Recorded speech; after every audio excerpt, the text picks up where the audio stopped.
জয় হিন্দ, জয় ভারত। আমি আজকে একটা ভিডিও আসলাম অনেকদিন পরে।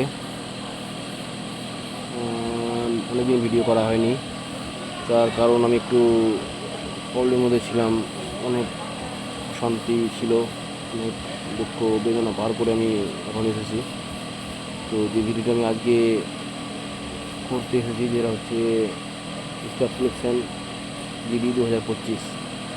যারা মেডিকেলে ডাক পেয়েছে তাদের জন্য বলছি, তারা তোমরা অযথাই এখন কোথাও ঘোরাঘুরি বাইক চালাচলে না করে তোমরা বাড়িতে রেস্ট করো, এবং তোমাদের যে মেডিকেল টেস্টটা হবে, হয়তো বাইক চালাতে কোথাও কিছু একটা অঘটন ঘটে গেলেও তোমার জীবনটা নষ্ট হয়ে যাবে।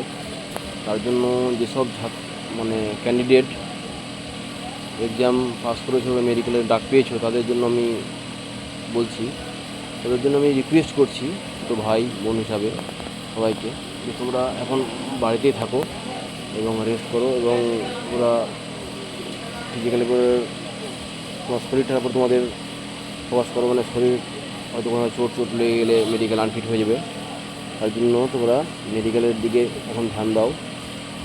আর মেডিকেল পাস হলেই মেরিট লিস্টে যাদের নাম্বার ভালো আছে তারা সবাই সাকসেস তো পাবে, অবশ্যই পাবে। তারা জয়েনিংও আসবে, তারা হয়তো কেউ বিএসএফ, কেউ সিআরপিএফ, সব আর্মি বাহিনীর মধ্যে কোনো বাহিনীতে তারা জয়েন করবে।